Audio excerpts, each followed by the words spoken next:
आइए सुनिए, देखिए, समझिए सनातन सत्य। जैसी दृष्टि वैसी सृष्टि, दृष्टि विज्ञान।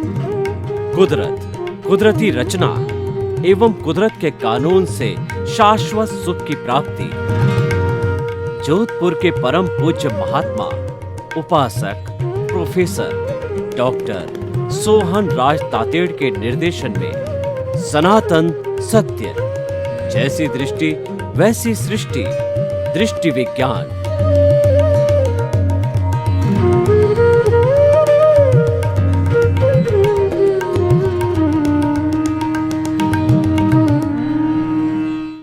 भाई और बहनों, मातृशक्ति को नमन। आज का हमारा बहुत सुंदर विषय संतुलन प्रकृति का नियम, यानी कि balance is the law of the nature. Balance का अर्थ होता है व्यवस्थित। जो भी काम हो वो सिस्टेमेटिक होना चाहिए, चाहे व्यवहार जगत का हो चाहे निश्चय जगत का हो। सिस्टेमेटिक का अर्थ ये हुआ किसी व्यक्ति को किंचित मात्र भी कष्ट नहीं होना चाहिए, वह सिस्टेमेटिक कार्य होता है। और सिस्टेमेटिक काम क्यों नहीं होता है? संतुलन बिगड़ जाता है, बैलेंस बिगड़ जाता है, सेंटर ऑफ ग्रेविटी बिगड़ जाती है, तू मैं हो जाता है, दरार हो जाती है और टकराव हो जाता है और मन मुटाव हो जाता है। और हम जो है कुदरती रचना देखना बंद कर देते हैं, कुदरत के कानून को तोड़ देते हैं, उसको अनबैलेंस कहा जाता है। तो भाई और बहनों, अगर जीवन में सफल होना चाहते हो, हर जगह बैलेंस बना के रखो। मैं देखिए, हम चल रहे हैं, चलते चलते मान लीजिए किसी वजह से हमारा शरीर लेफ्ट साइड के अंदर ज़्यादा झुक गया और हमने बैलेंस नहीं किया तो हम गिर जाएंगे।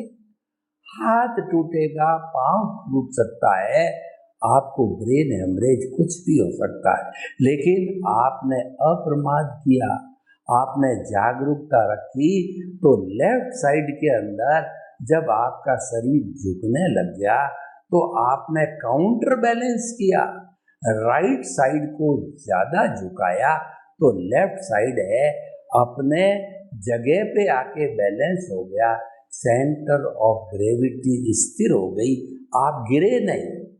मैं आपको पृथ्वी की बात करूं, पृथ्वी अपनी दूरी पर चलती है, अपने वर्टिकल सेंटर ऑफ एक्सिस से 7-8 डिग्री झुक करके चलती है और वह जो सूर्य के चारों तरफ चक्कर काटती है, दिन रात बनते हैं, उसी तरह से दूरी पर चंद्रमा है, उपग्रह के रूप में जो है पृथ्वी का चक्कर काटता है और हमको रात दिखाई देती है, चंद्रमा दिखाई देता है, हमको सूर्य दिखाई देता है और सूर्य अस्त होता दिखाई देता है।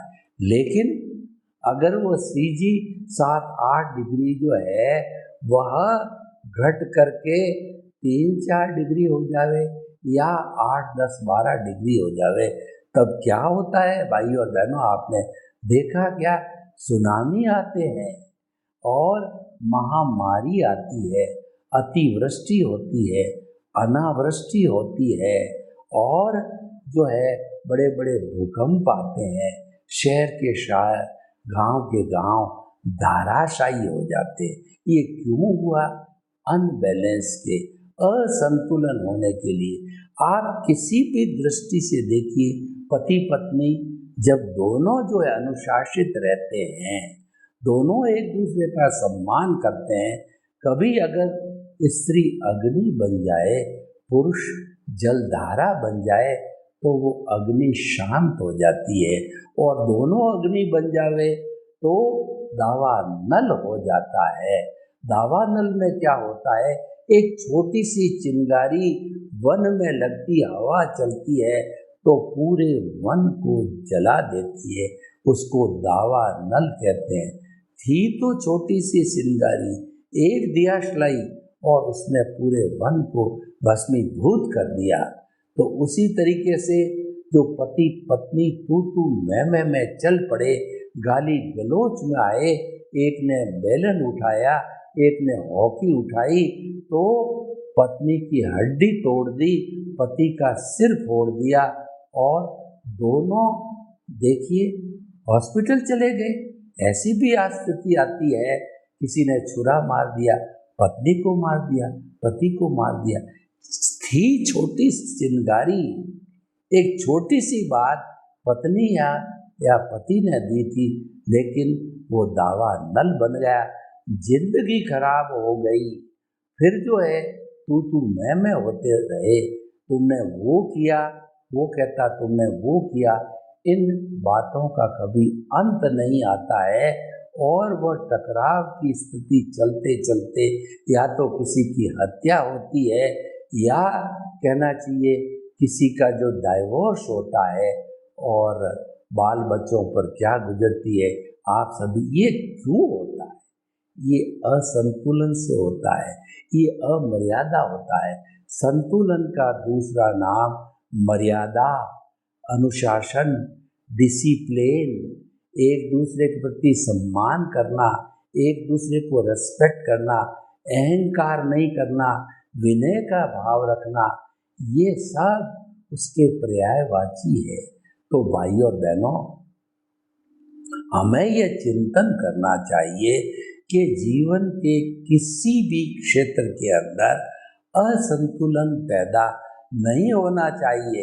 न तो प्रकृति में संतुलन पैदा हो, न हमारी व्यक्तिगत प्रकृति मन वचन काया है उसमें असंतुलन नहीं हो। अगर मन में असंतुलन होता है तो हम सोचते जाते हैं और पागल बन जाते हैं। वचन में असंतुलन होता है, हम बोलते जाते हैं, वाचाल हो जाते हैं, लड़ाई झगड़ा हमारी पिटाई चालू हो जाती है। शरीर में असंतुलन होता है, हम किसी को धक्का मारते हैं, मुक्की मारते हैं और जीवों की हिंसा करते हैं। आप परिणाम सोच सकते हो, कर्मों का बंधन होता है, वो तो होता ही है, लेकिन आपके शरीर को लोग जो है लहू लुहान कर देते हैं, आपको मार भी सकते हैं। तो आखिर देखिए इसका जो मूल बीज क्या है, इसका कॉज क्या है? इसका कॉज है असंतुलन। चाहे व्यवहार जगत के किसी भी क्षेत्र, ये कोर्ट क्यों खड़े होते हैं, ये पुलिस आने की जो नौबत क्यों आती है कि कहीं न कहीं संतुलन होता है। देखिए दो लोगों के बीच के अंदर बाइक में टकराव हो गया, एक व्यक्ति सज्जन है, साधक है, उसने सोचा कि ये उसकी स्वतंत्र सत्ता नहीं है, ये तो मेरा उदय प्रारब्ध है कि कुदरत ने उसको भेजा है मेरी मोटरसाइकिल पर टक्कर मारने के लिए। भुगते उसकी भूल, मैंने ये भुगता है, भूल टक्कर मारने वाले की नहीं है, भूल मेरी है। टकराव टल जाएगा, आप एडजस्ट हो जाओगे, आप कहोगे भाई साहब कोई बात नहीं है, गलती हो गई, ध्यान रखना चाहिए, मुझे भी रखना चाहिए, आपको भी रखना चाहिए। सामने वाला पानी पानी हो जाएगा, कहेगा भाई साहब गलती आपकी नहीं है, गलती मेरी है और आप क्षमा मांग रहे हो, आप बुजुर्ग हो और मैंने ये गलती करी। वो आपके पांव पड़ जाएगा, आपका मित्र बन जाएगा। तो भाइयों बहनों, ये सारा संतुलन करने से वहाँ आपने असंतुलन कर दिया, तू मैं हो गई, झगड़ा हो गया, बीच बचाव करने वाले आ गए, पुलिस आ गई और मामला बढ़ते बढ़ते खूब चला गया। क्या मिला? कुछ नहीं मिला, सिवाय दुख मिला, सिवाय क्लेश मिला, सिवाय तकलीफ मिली। ये जितने कॉम्युनल जो रॉइड्स होते हैं, जो डिसहार्मोनी होती है, उन सब का जो कारण है असंतुलन है। इसीलिए कहा गया है balance is the law of the nature. ये सनातन सत्य है। ये जो है, जो एक जो कहना चाहिए अल्टीमेट ट्रुथ है, ये हमारा जो है सार्वभौम सत्य है, ये सिद्धांत के ऊपर आधारित है। हमें संतुलन में हमेशा विश्वास करना चाहिए। संभाव एक संतुलन है, अगर हम सहन कर लेते हैं संतुलन बन जाता है। देखिए पुराने जमाने में 30-30, 50-50, 100-100 लोग संयुक्त परिवार में रहते थे। 3-3, 4-4 जनरेशन एक चूल्हे पर भोजन करती थी, एक हवेली में रहती थी और बड़ा आनंद का जीवन जीते थे। आज वो संयुक्त परिवार खत्म हो गए, आज न्यूक्लियर फैमिली हो गई। आज मैं और मेरा, पति पत्नी ने जो है हम दो, हमारे दो को भी छोड़ करके हम दो हमारा एक पर आ गए। एक पति, एक पत्नी, एक बच्चा, 2 बच्चा तक रह गए। और लोग तो आजकल माँ बाप को भी साथ रखना पसंद नहीं करते हैं, उनको वृद्धाश्रम में डाल के आ जाते हैं। क्योंकि लेकिन ये वृद्धाश्रम का कॉन्सेप्ट भारतीय संस्कृति का नहीं है। माता पिता संसार के भगवान हैं, माता पिता अम्ब्रेला है। माता पिता चाहे बुजुर्ग हो जाए 100 साल के, हम अपने आप को सनाथ महसूस करते हैं। 100 साल के माता पिता चले जाए तो हम अनाथ बन जाते हैं। हम किसके सामने, किसकी गोद में बैठ करके हम अपना दुखड़ा रोएं, हम अपने दुख को शांत करें, दुख को कम करें। अगर माता पिता होते हैं तो उनकी गोद में जा कर के हम अपने दुख को कम कर सकते हैं, फ्रेश हो सकते हैं, ऊर्जा प्राप्त कर सकते हैं। लेकिन ये आजकल न्यूक्लियर फैमिली ने सब कॉन्सेप्ट बदल दिए हैं। ये क्यों हुआ? ये असंतुलन पैदा हुआ। इसके कारणों का हमें खोज करना चाहिए। उसके कारणों की खोज करें। असहनशीलता हमारे जो है व्यवहारिक जगत में भी असहनशीलता आई और हमारे निश्चय जगत यानी आध्यात्म की जगत में भी असहनशीलता आई। ये सहनशीलता की जो है सहनशीलता सब कुछ सारा भस्म कर दिया, सब कुछ हमारे मूल्यों को धाराशाही कर दिया, हमको तार तार कर दिया। हम सही मायने में मानव नहीं हैं, हम तो जीते जागते शव बन गए, मैकेनिकल हो गए, नाम मात्र के मानव रह गए। वो प्रेम कहाँ चला गया? वो माता पिता का प्रेम, भाई भाई का प्रेम, बहन भाई का प्रेम, पति पत्नी का प्रेम और माँ मौसी का प्रेम सब लील गई। कारण असहनशीलता, इंटॉलरेंस, इम्बैलेंस। हम इतने असहनशील हो गए, किसी की बात को सहन करना नहीं चाहते। अभी एक वीडियो आया जिसमें 4 पक्ष रखे।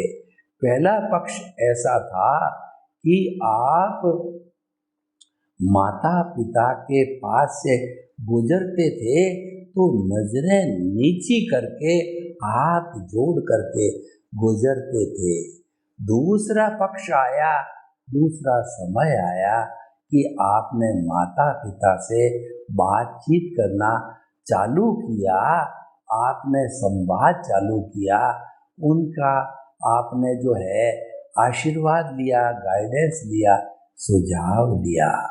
तीसरा पक्ष आया कि माता पिता ने कुछ कहा, इंटॉलरेंस का समय आया तो आपने कहा मैं तो ये कर नहीं सकता, मैं क्यों करूं? आपका आशीर्वाद लेने से या गुरुओं का आशीर्वाद लेने से, वो आपके जो है सीनियर सिटीजन का आशीर्वाद लेने से मुझे क्या मिलेगा? आपने तर्क करना चालू किया क्योंकि आप गूगल देखने लग गए, आप मानने लग गए कि मैं तो ज्ञानी हूँ। आप जो है वो इंटेलेक्चुअल तो बन गए, इंट्यूशनल नहीं बने। इंट्यूशनल बनने का मतलब बैलेंस स्थापित करना, टॉलरेंस को प्राप्त करना। और चौथा युग आया कि माँ बाप को कुछ गिनते ही नहीं, माँ बाप के पास जाते ही नहीं, उनको तो फालतू की चीज समझ करके वृद्धाश्रम में डाल दिया और खुद विदेश चले गए। माँ बाप को कमरे में बंद करके चले गए और माँ बाप को कहा कि हम कुंभ के मेले में दर्शन कराने ले जाते हैं, और वहाँ भरी भीड़ में उनको राम भरोसे छोड़ के आ गए। तुम जानो तुम्हारा कर्म जाने। माँ बाप की प्रॉपर्टी को हथिया लिया और उनको सड़क पर जीवन यापन करने के लिए विवश कर दिया। इन सब चीज़ों का कारण इम्बैलेंस। और दूसरा कारण जो असहनशीलता के अलावा आया, स्वार्थ परता। व्यक्ति इतना स्वार्थी बन गया कि अपनी मौज मजा और मस्ती, माँ बाप ने पाल पोस करके 25-30 साल का जो है आपको पाँवों पर खड़ा किया, आपको कमाने लायक बनाया, आपका ब्याह किया, शादी की, और आप पति पत्नी अलग हो गए, माँ बाप को भूल गए क्योंकि आप स्वार्थी बन गए। जब आपके बाल बच्चे आपके साथ ऐसा करेंगे तब आप रोने लगेंगे। जब आपको वृद्धाश्रम में आपके बाल बच्चे डाल के आएंगे तब आप 2 आंसू रोएंगे, क्योंकि ये तो प्रकृति का नियम है। जैसा आपने माता पिता के साथ किया वही व्यवहार आपकी संतान आपके साथ करेगी। आपको क्या क्या उदाहरण दूं, ये सारा इम्बैलेंस, स्वार्थपरता और जो है अत्याग की नीति से होता है। पहले पुराने जमाने में त्याग की नीति थी। एक माँ के 10-10, 12-12 बच्चे होते थे और घर के अंदर अगर 6 लड्डू बनते थे, आधा आधा सबको दिया जाता था। कोई बच्चा बाहर रहता था या बाहर चला गया तो माँ उसके हिस्से को अलग रखती थी, उसके पर पहुँचाती थी और वो आता था जब वो देती थी, उसके अंदर सबके अंदर जो है बराबर बराबर हिस्सा किया जाता था।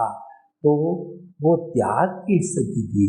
बड़ा त्याग करता था कि इस साल मैं कपड़े नहीं बनाऊंगा, मेरे बाल बच्चों के लिए बनाऊंगा, मेरे छोटे भाई के लिए, मेरी छोटी बहन के लिए बनाऊंगा। मैं जो है अपने सुखों का त्याग करके भाई को पढ़ाऊंगा, बहन को पढ़ाऊंगा। वो त्याग की वृत्ति स्वयं कष्ट में आकर के और स्कूल की फीस बच्चों के लिए, भाई बहनों के लिए भरता था। लेकिन आज देखिए, भाई भाई का दुश्मन हो गया। एक भाई धनवान है और दूसरे भाई के पास कम पैसा है, उसको नीचा गिराने की कोशिश करेगा।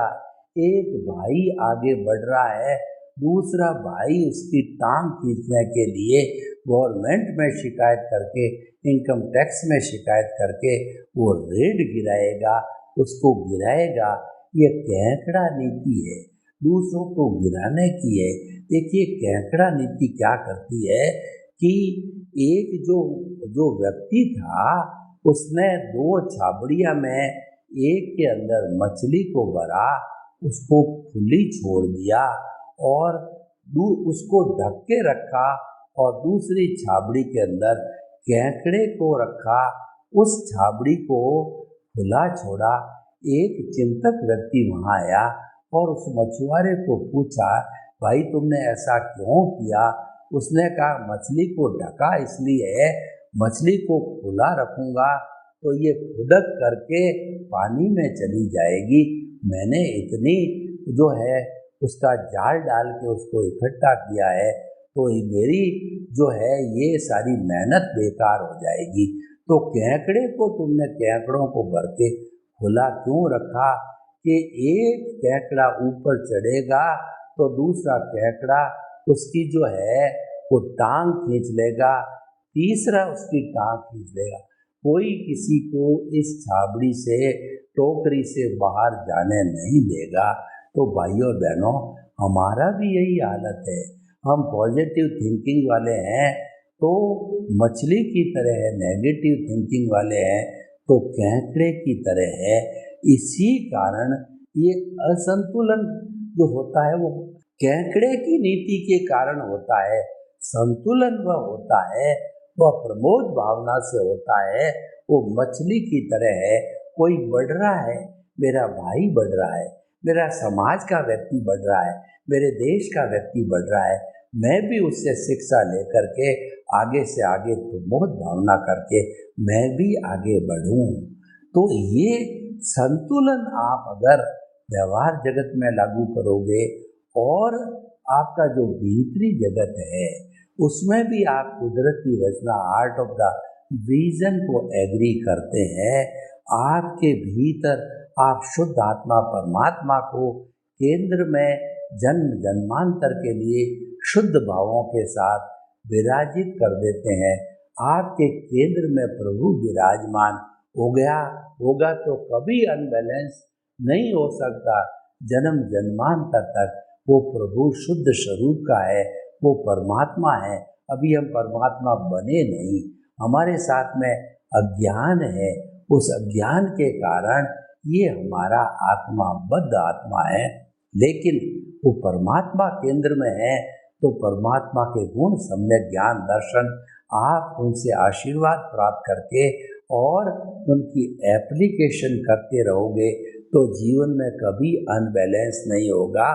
आप हमेशा कुदरती रचना देखते रहोगे, कुदरत के कानून का पालन करते रहोगे, आपसे कोई गलती हो नहीं सकती।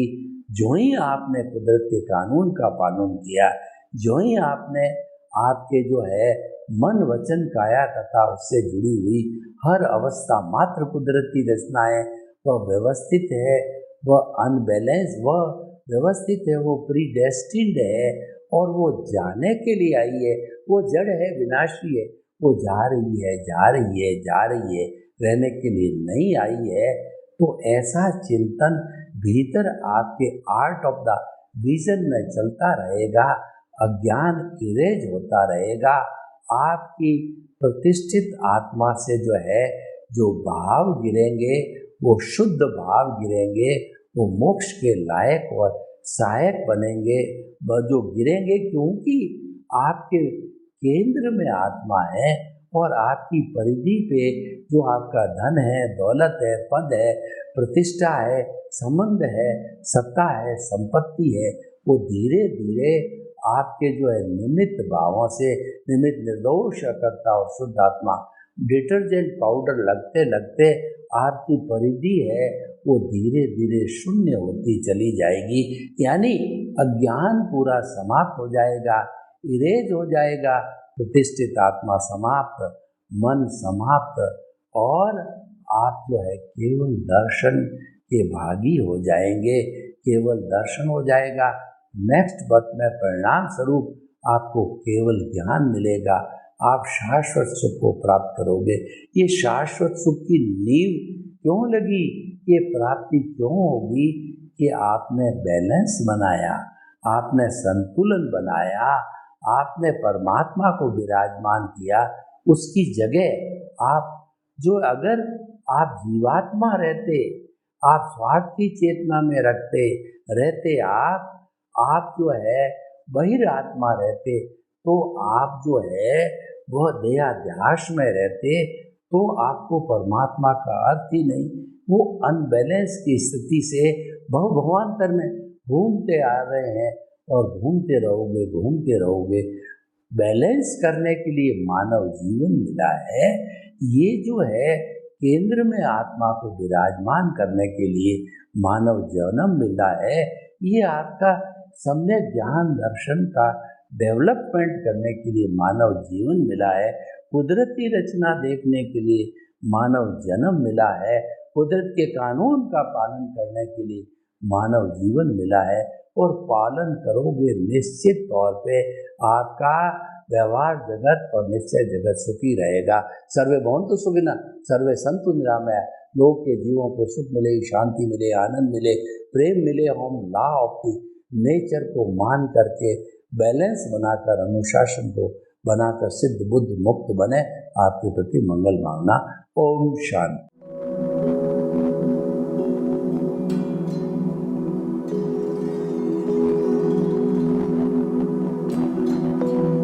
एक ऐसा अंतर्राष्ट्रीय ख्याति प्राप्त मानव जो गुरु प्रेरणा से पिछले 20 वर्षों से वानप्रस्थ जीवन जीते हुए 24 घंटे मानवता की सेवा में संलग्न है। एक ऐसा मानव जो अभी राष्ट्रीय, अंतर्राष्ट्रीय टीवी चैनलों पर 7,500 एपिसोड के माध्यम से सनातन सत्य, आत्मविज्ञान एवं पुनरुत्थान, व्यवहार एवं निश्चय जगत के जीवनोपयोगी विषयों पर हृदय स्पर्शी प्रवचन कर चुका है। उस मानव का नाम है महात्मा उपासक प्रोफेसर डॉक्टर सोहन राज तातेड़। प्रोफेसर तातेड़ द्वारा योग, दर्शन, शिक्षा विषयों पर रचित पीएचडी स्तर के 250 शोध ग्रंथ भारत के 100 प्रतिष्ठित विश्वविद्यालयों में शोधार्थी पढ़ रहे हैं तथा वे सभी शोध ग्रंथ वहां की सेंट्रल लाइब्रेरियों में उपलब्ध हैं। महात्मा सोहन राज ने अभी तक हजारों स्कूलों, कॉलेजों, विश्वविद्यालयों एवं संस्थाओं में सेमिनार, वर्कशॉप, कैंप लगाकर लाखों विद्यार्थियों को योग, दर्शन, शिक्षा का प्रशिक्षण देकर उन्हें सुसंस्कारित किया। डॉक्टर तातेड़ ने भारतीय संस्कृति उत्थान के 4000 से अधिक समसामयिक विषयों पर आर्टिकल लिखकर ऑनलाइन जर्नल, पत्रिकाओं, वेबसाइट्स पर प्रकाशित किया, जिसका उपयोग लाखों पाठक कर रहे हैं। उपासक तातेड़ के 5000 से अधिक आज का सुविचार, आज का शुभ संदेश, आज का मंगल भावना योग आदि चिंतन websites, Twitter, blogger, Facebook, YouTube माध्यमों से लाखों लोग अपना जीवन निर्माण कर रहे हैं। मानवता के मसीहा ऐसे महामानव महात्मा सोहन राज तातेड़ के प्रोफाइल को अभी तक विश्व के 20 लाख दर्शक यूट्यूब पर, 12 लाख गूगल पर एवं लाखों दर्शक फेसबुक, ब्लॉगर, ट्विटर और इंस्टाग्राम पर देख चुके हैं।